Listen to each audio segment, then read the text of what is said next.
이름대로 산 사람들이란 말씀의 제목으로 은혜를 나누겠습니다. 유명한 맛집들이 이렇게 TV나 이런 데 보면 가보고 싶잖아요. 그래서 한번 이렇게 가보면 또 TV 프로나 이런 걸 보면 저 집이 이렇게 사람이 많은 이유가 있겠구나. 재료를 선별하거나 또 육수를 내거나 양념을 만드는데 최선을 다하는 것을 보게 됩니다. 며느리한테도 안 가르쳐주는 양념 비법들이 또 있더라고요. 그래서 잘 될 만하다라는 그런 생각이 듭니다. 그럼 교회가 이제 부흥하는 교회들, 잘 모이는 교회들, 우리 같이 이렇게 전통적으로 하나님이 꾸준히 은혜를 이렇게 공급하신 그런 교회들도 있지만 또 짧은 시간 내에 이렇게 갑자기 부흥하는 교회들 보면 저 교회는 뭐가 있을까 이렇게 궁금한 거죠. 마치 그 맛집에 무슨 양념 비법처럼 뭐가 있는 건가 그런 생각이 들 때 있습니다. 목사님, 저는 당연히 교회 성장과 관련된 책에 눈길이 갈 수밖에 없는데 예전에 읽었던 성장하는 교회의 9가지 습관이라고 하는 책이 있습니다. 이 책을 말씀 준비하면서 다시 보니까 한 9가지를 이야기하고 있어요. 지도자, 그리고 조직, 그리고 교제, 그리고 예배, 복음 전도, 그리고 교육이죠. 그리고 청지기, 그러니까 헌신된 마음들, 그리고 지역 사회 봉사, 그리고 가정 사역, 이런 것들입니다. 이게 조금 시간이 된 책인데 그런데 책 제목은 바뀌고 요즘 트렌드에 맞게 새로운 게 막 나와도 거의 내용들은 거의 대동소이합니다. 그러니까 이게 이제 교회에 대한 교회 부흥의 비결이라고 하면서 나오는 책들입니다.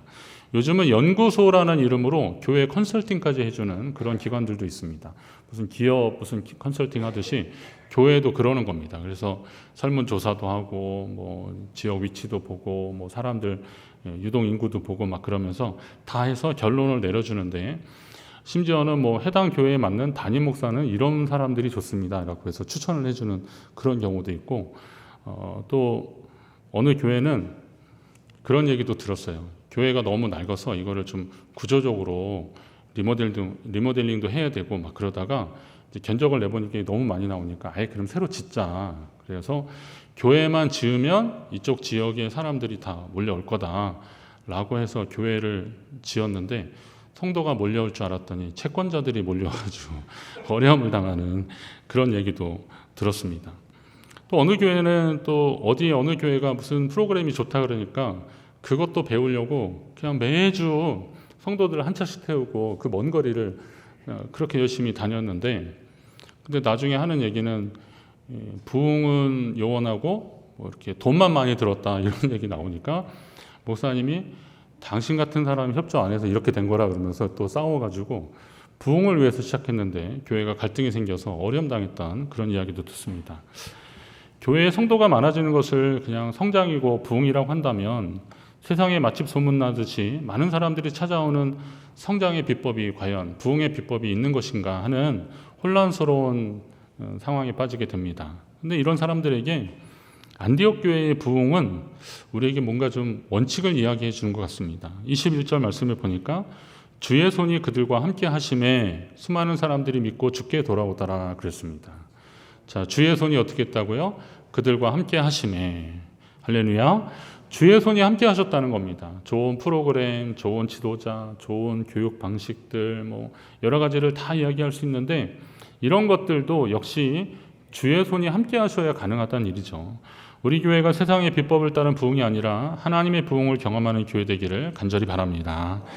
그렇게 되기 위해서는 주의 손이 함께 해야 하는데 사람의 생각이 우선되지 않고 성령이 일하시는 교회가 되어야 되는데 오늘 말씀을 통해서 성령님이 일하셨던 안디옥 교회에는 어떤 역사가 있었는지를 살펴보시고 우리 춘천중앙교회도 그와 같은 역사가 계속되기를 주의 이름으로 축원합니다. 복음이 안디옥까지 퍼졌습니다. 전해졌습니다. 19절 말씀을 보니까 그때 스데반의 일로 일어난 환란으로 말미암아 흩어진 자들이 베니게, 구브로, 안디옥까지 이르러 유대인에게만 말씀을 전했다 이런 표현이 있습니다. 요 대목도 유대인에게만 말씀을 전했는데 그 중에 구브로나 구레네 사람들이 이 안디옥에 가서 헬라인에게도 말씀을 전했다. 이 내용이 당시에 복음이 전해지는 어떤 상황들을 잘 설명해 준 그런 내용인데요. 우선은 예루살렘, 온 유대, 사마리아 이건 다 팔레스타인 지역입니다. 근데 이 지역에 전해질 때도 역시 유대적 배경을 가진 복음이었기 때문에 유대인들을 중심으로 전했습니다. 나중에 사도 바울이 이방인을 위한 사도라고 하지만 이 사람도 저 이방 지역, 헬라 지역에 가서, 소아시아 지역에 가서 어디를 먼저 찾냐면 회당을 먼저 찾습니다. 안식일에 회당에 찾아가서 거기 모인 사람들에게 우리가 기다렸던 그 메시아가 나사렛 예수다, 이런 이야기 하는 게 이제 복음 전파의 시작이었거든요. 그렇게 했던 겁니다. 그러다가 이제 그 범위가, 대상이 점점 유대인들이 아니라 헬라인들, 이방인들에게도 복음이 전해지기 시작했던 것입니다. 사도행전 말씀을 꾸준히 보신 분들은 아시겠죠. 이게 하나님의 계획과 뜻이라는 것입니다. 빌립이 에티오피아 내시에게 복음을 전했고, 그리고 또 다메섹으로 가던 사울을 만나시면서 이방인에게 복음을 전하기 위해서 택한 나의 종이다, 하나님이, 우리 주님이 그렇게 말씀해 주시고, 요바에서 기도하던 고넬료를 가이사랴까지 보내서 거기에서 이방인 백부장 고넬료에게, 베드로를 고넬료에게 보내서 그 집에 복음이 전해지고 성령이 임하고 세례를 받게 하신 것, 이거 다 하나님이 하시는 일들이잖아요. 그러니까 결국은 복음이 유대인이나 이방인이나 가릴 것 없이 누구나 듣고 구원받아야 되는 일이구나, 누구에게든 전해야 되는 일이구나 라는 것이 이제 사도행전에 계속 퍼져가고 있는 겁니다. 말씀을 준비하면서 복음이 안디옥은 물론 대한민국까지 전해진 것도 저는 감사했습니다. 안디옥도 처음에는 유대인들에게만 전해졌겠죠. 그러나 이게 이방인들에게 전해지기 시작했고, 이게 점점 퍼져간 겁니다. 그래서 세계 지도를 보시면 복음이 진행하는 방향을 보면 이게 한 바퀴를 돌아서 우리 대한민국까지 오게 되었습니다. 얼마 전 말씀드린 대로 아직도 복음을 듣지 못한 나라와 민족이 참 많이 있더라고요.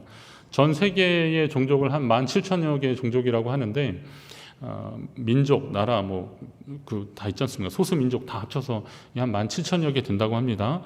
그런데 복음주의 기독교인 정체성을 가진 인구가 2%, 아니면 기독교 형태의 좀 확장된 기독교 인구가 한 5% 이하의 민족들을 미전도 종족이라고 하는데, 그게 아직도 한 7,000여 개가 넘는다는 겁니다. 전 세계적으로 보면 이게 한 40% 가까이 된다는 겁니다. 이것도 많이 늘어난 겁니다. 제가 학생 때는 50%가 넘었었거든요, 미전도 종족이. 근데 지금 한 40% 남짓인 거거든요. 그러면 그만큼 또 선교사님들이나 전략적으로 이렇게 많이 미전도 종족을 복음화 시키는데 열심을 낸 겁니다. 근데 지도를 한번 보여주실래요?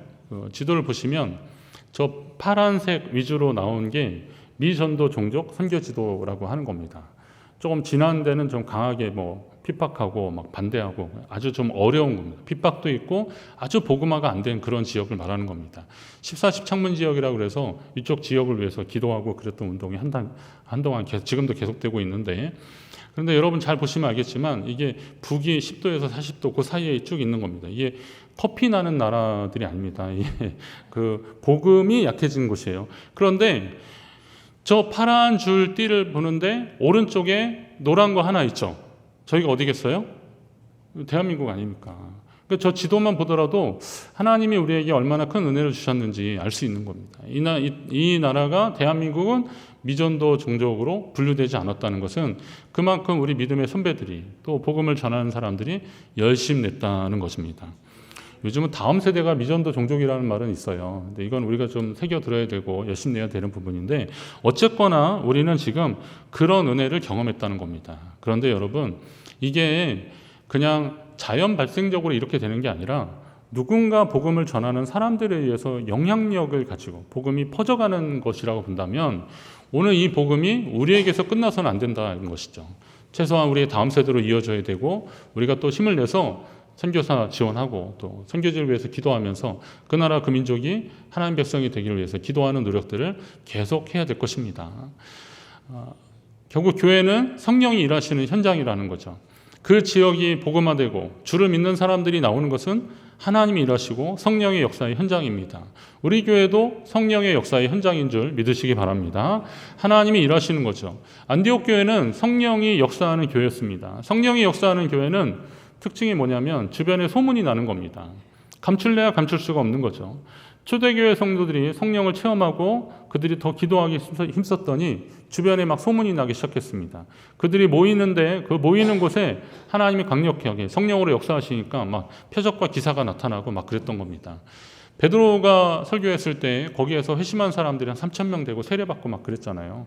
막 3,000명, 5,000명 이렇게 많은 사람들이 어디서 다 오는 거겠습니까? 요즘같이 무슨 SNS가 발전이 돼서 그렇게 막 홍보하는 것도 아닌데 사람들이 왔다는 건 뭐예요? 소문을 듣고 온 거예요. 좋은 소문이 있고 놀라운 소문들이 있으니까 사람들이 모여들기 시작했던 겁니다. 그러면 이렇게 모였을 때 또 우리는 하나님의 말씀을 잘 배우고 익히는 일들을 해야 되는 거죠. 말씀을 보지 않고 기도만 하는 것도 위험합니다. 그리고 기도하지 않고 말씀만 보는 것도 위험합니다. 신앙은 이 균형을 좀 잘 맞춰야 되는 겁니다. 그래서 하나님의 말씀을 볼 때 또 열심히 하나님 앞에 기도하면서 성령의 역사를 우리가 사모하는 자들이 되어야 되는 거죠. 안디옥 교회의 좋은 소문이 계속 퍼져갔습니다. 예루살렘까지 퍼져갔습니다. 그래서 그곳에 사람들을 보내서 성도들의 믿음을 격려하고 말씀을 가르칠 사람이 필요하다라고 해서 누군가를 보내려고 할 때 누가 보내줬어요? 바나바가 보내줬습니다. 이것도 은혜입니다. 바나바가 보내줘서 그들을 격려하고 그랬더니 그 큰 무리가 주께 더하여 줬더라 그랬습니다. 그러면서 바나바를 소개하고 있는데 바나바는 착한 사람이요 성령과 믿음이 충만한 사람이다 그랬습니다. 성령과 믿음이 충만한 사람은 믿음이라는 것은 말씀을 들으면서 생겨나는 거고요. 그리고 거기에 성령이 역사하시면서 더 강하게 일어나는 것이잖아요. 근데 바나바는 그것을 꾸준히 유지했던 것입니다. 교회 일꾼이 필요할 때 뽑히는 것도 영광인 줄 아시기 바랍니다. 여러분 만약에 교구 담당자들이나 아니면 교회 필요할 때 성도님, 집사님, 권사님, 장로님 이것 좀 해주세요 그럴 때 그것도 감사하십시오. 그것도 하나님의 은혜입니다. 요즘 비가 너무 많이 오니까 오늘 친구가 우리 동기 단톡방에 교회 지하실에 좀 물이 차서 청년회실하고 유치부실에 물이 차가지고 지금 힘들다 그래서 제가 놀라서 전화를 했더니만 이제 그래도 그 물이 좀 차는 거를 양수기 동원해서 이렇게 빼냈대요. 그래서 지금 말리고 있다. 이제 보일러 틀어서 말리고 있다 그러더라고요. 그래서 그냥 다행이다.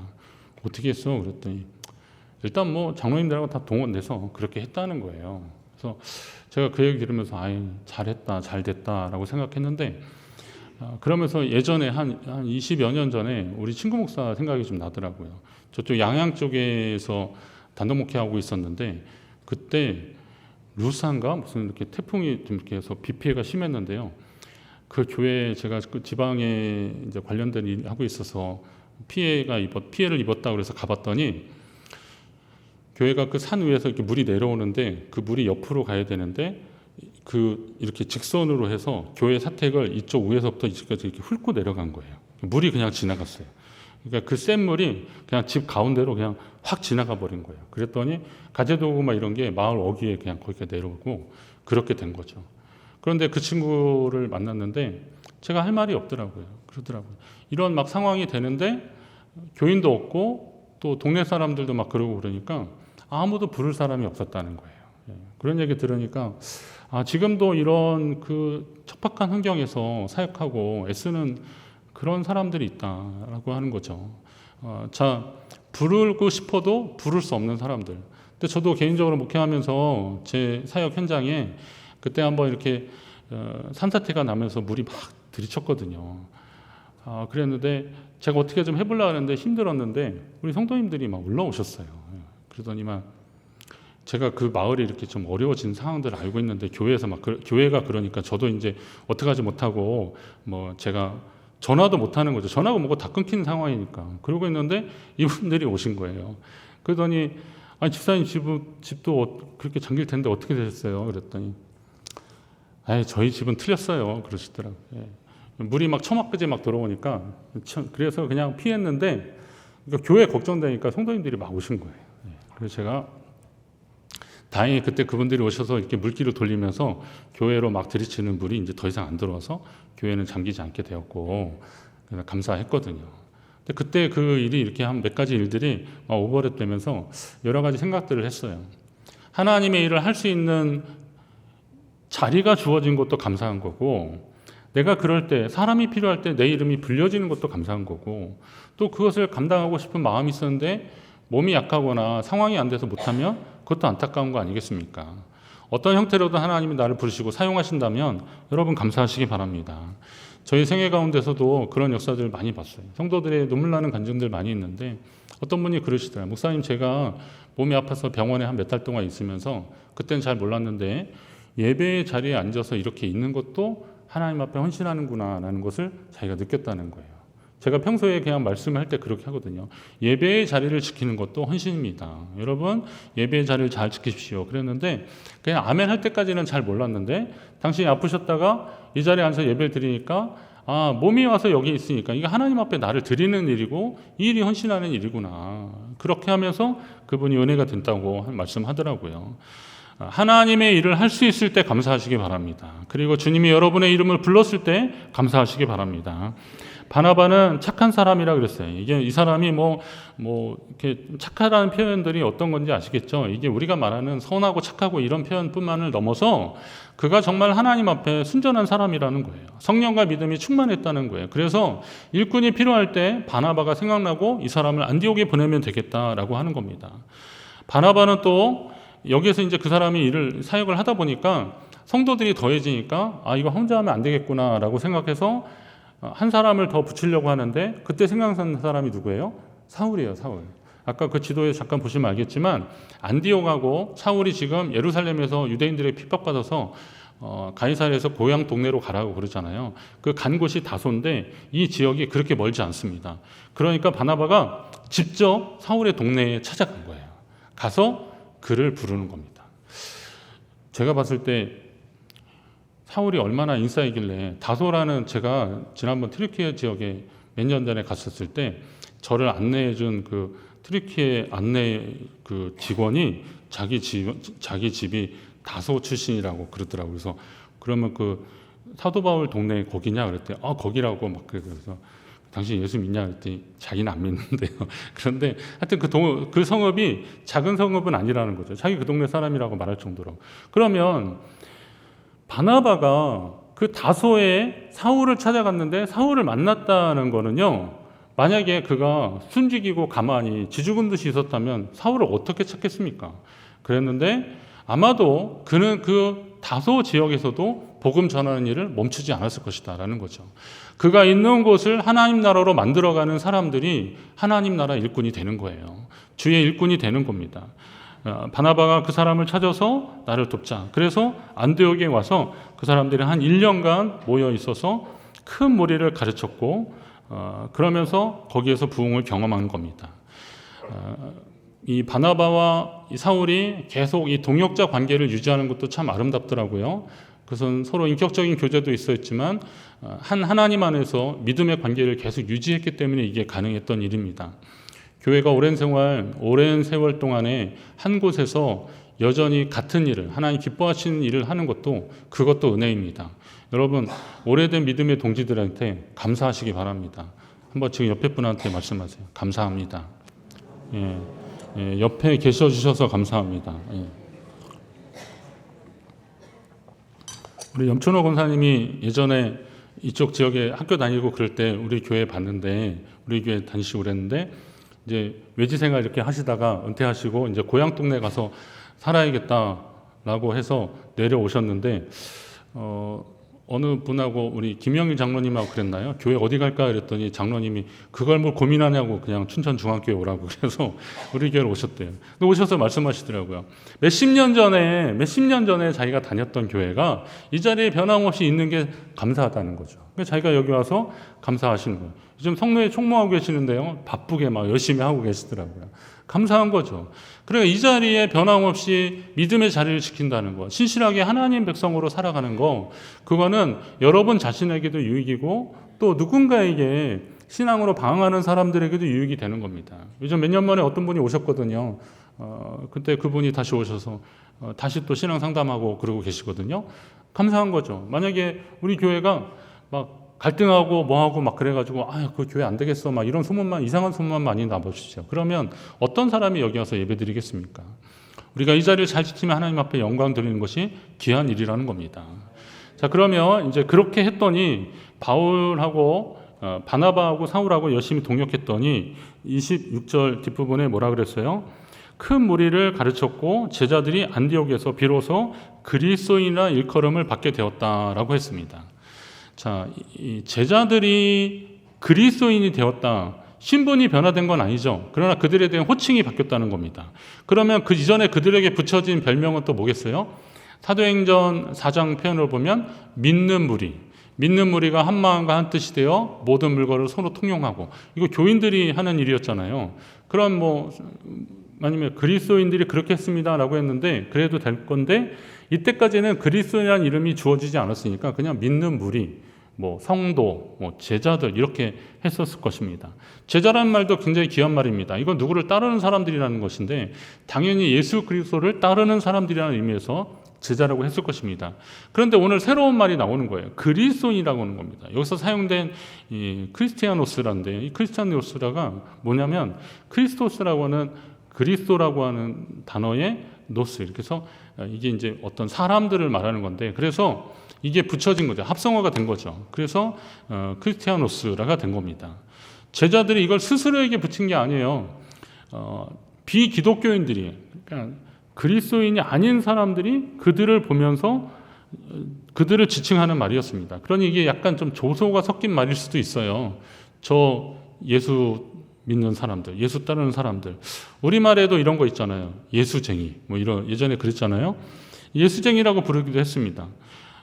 지금도 그렇게 부르는 분들이 있긴 하더라고요. 비록 존경의 의미를 가진 표현은 아니겠지만 예수 믿는 사람을 예수쟁이라고 부르는 것이 얼마나 좋습니까?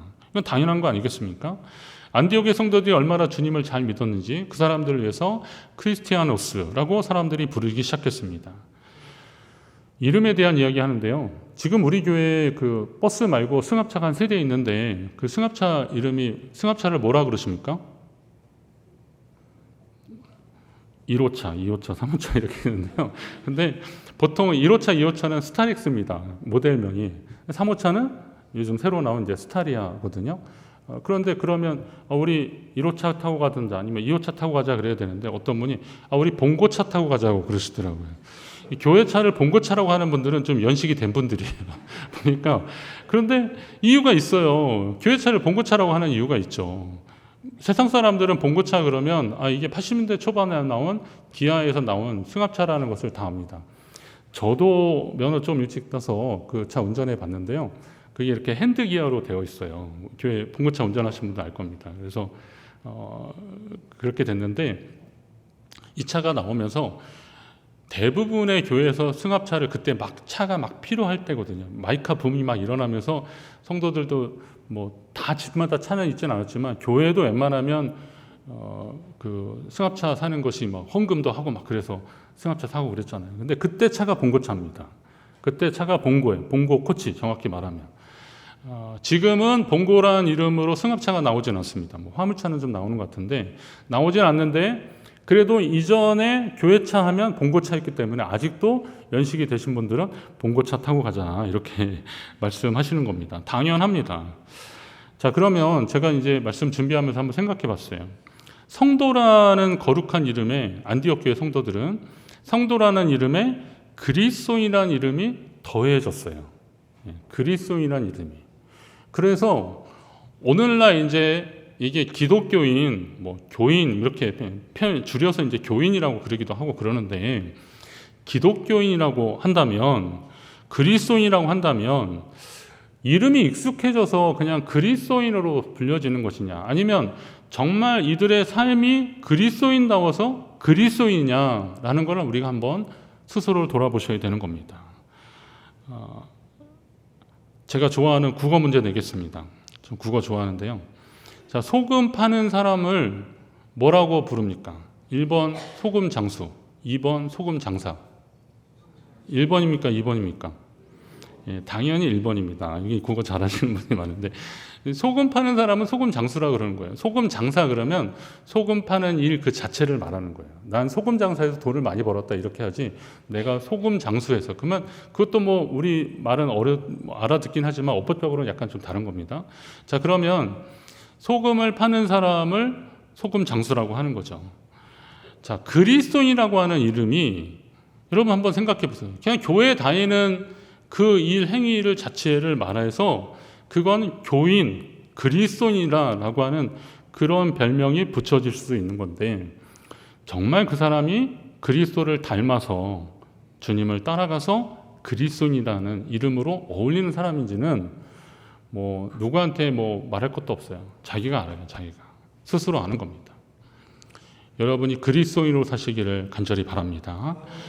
내가 단지 그리스도를 흉내내서 그리스도인인지, 정말 그리스도를 닮아가서 그리스도인인지 우리가 알 겁니다. 그 이름에 합당한 삶을 살기 위해서 우리는 힘써야 되는 겁니다.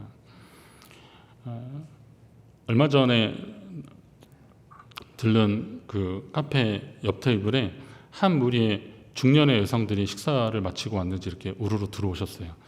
중년 그러면 옛날에 뭐 40대, 50대 그랬는데 요즘은 40, 50대는 중년 축이 안 끼고 한 60좀 넘으셔야 중년입니다. 근데 이분들이 벌써 이렇게 딱 우아하셔요. 그러니까 딱 들어오셔서 앉을 때부터 이제 포스가 좀 달라요. 제 옆 테이블에 이렇게 여러 무리가 앉았는데 카페 직원을 여기 좀 와보시라고 그러는 거예요. 근데 손을 까딱까딱 하는 거예요. 많이 해보신 것 같아요. 근데 혹시 어디 가서 직원들한테 막 손으로 막 이러지 마십시오. 이건 되게 기분 나빠합니다. 이거 진상 손님 꼽을 때 이렇게 손으로 까딱하는 사람들 하더라고요. 내가 언제 한번 기사도 본 적이 있는데 그게 생각이 나더라고요.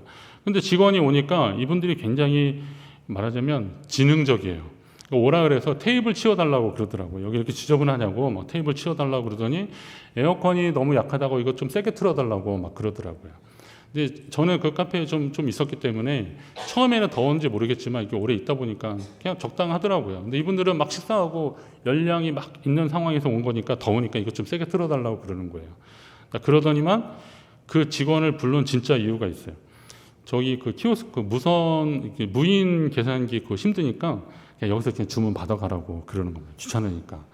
그러니까 또 직원이 또 그냥 웃으면서 막 받는데 제가 별점 5개 주고 싶더라고요, 진짜. 친절 직원으로. 근데 받는 거예요. 그리고 딱 가니까 이제 직원이 주문 받고 가니까 역시나 슬픈 예감은 틀리지 않아요. 대화가 막 큰 소리로 오가는데 이제 제가 목사니까 들리는 얘기가 있잖아요. 암흑의 권사. 그 교회 용어들이 막 나오기 시작하더라고요. 그래서 제가 좀 화끈거리더라고요. 근데 또 대화 내용이 보니까 교회 누구 놓고 막 뒷담화 하는 거예요. 험담하고 막 그러는 거예요. 그분들은 진짜 그 옆에 목사인 제가 앉았기에 망정이지 다른 사람 앉았으면 진짜 전도길 가로막는 거겠죠. 예. 좀 많이 불편해서 조금 자리를 뜨는데 이분이 끝까지 저를 실망시키지 않더라. 야, 여기 자리 났다. 그러더니 제가 앉았던 테이블을 이렇게 끌어가지고 그냥 몇 명 앉더니 이렇게 넓게 앉는 거예요. 다른 팀 더 받을 수도 있는데 넓게 앉더라고요. 제가 이야기를 뭐 설교 시간에 이렇게까지 할 게 있을까 하면서 하는데 슬펐어요. 예, 슬펐어요. 그리고 이런 이야기가 낯설지 않은 게 슬퍼요. 예. 이런 이야기들이 낯설지 않은 게 슬퍼요. 목사인 저도 뭐 TV 뉴스 보면 꽤 오래된 얘기인데 하여튼 뭐 황당한 일을 벌였는데 그때 보니까 뭐 직업이 목사라는 거예요. 화끈거리죠. 그냥 이름값도 못하고 있는 거죠. 정말 주님을 닮고 그리스도를 닮고 그리스도를 따라가는 사람들이라면 그래서 붙여진 이름이 그리스도인인데 그 이름을 차용하고 살고 있는 거 아닌가. 그 이름을 오용하고 있는 거 아닌가.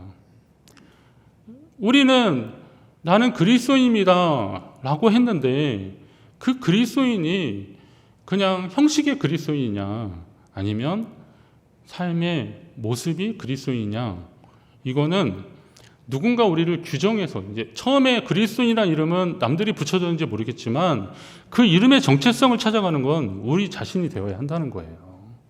성도들이 되어야 한다는 것입니다. 오늘 우리가 가진 성도, 이 그리스도인이라는 이름은요, 이 호칭은 그냥 하늘에서 뚝 떨어진 호칭이 아니지 않습니까? 우리 믿음의 선배들이 숱한 고난과 핍박, 심지어 순교를 당하기까지 하면서 얻어내고 지켜낸 이름이 그리스도인이에요. 그 이름에 합당한 삶을 살아가는 것은 그게 그렇게 대단하고 어렵고 심각한 결단을 요구하는 일이 사실은 아니잖아요. 그냥 예수님 닮아가려고 하는 의지와 마음, 믿음이 있고 실천이 있으면 되는 겁니다. 그것이 오늘을 사는 그리스도인들의 사명이라는 거예요. 우리가 사명을 너무 대단하게 생각할 거 없더라고요. 이름에 맞는 삶을 살고 있는가라는 겁니다. 물론 개개인의 다 상황이나 주관적 상황들 다 다를 수 있어요. 그러나 원칙들이 있잖아요. 그러면 그것을 따라가려고 노력하는 것이 참 필요하다는 것입니다. 저와 여러분이 참 그리스도인으로서, 제가 참 그리스도인 하다가 이것도 한번 말씀드리고 싶어요. 그 갈비 많은 데 가면 원조 이러잖아요. 근데 그 옆에 진짜 원조 막 이렇게 돼 있어요. 그러니까 이제 원조 논란이 헷갈리는 거죠. 아니 그리스도인이란 이름으로 쓰면 되지 왜 거기다 또 참을 또 붙여야 될 필요가 있습니까? 그만큼 가짜가 많은가 봐요. 기름이면 기름인데 참기름, 참기름 막 그건 그 참깨로 해서 참기름이겠죠. 뭐 이게 진짜 기름이다 이런 표현은 아니겠죠. 그러나 자꾸 우리는 그걸 강조해야 인정받을 것 같은 그런 슬픈 세상에서 이런 상황에서 진짜 그리스도인, 그리스도인으로 살아가는 그것이 우리의 사명이 되고 그것을 위해서 힘쓰는 저와 여러분 되시기를 간절히 바랍니다.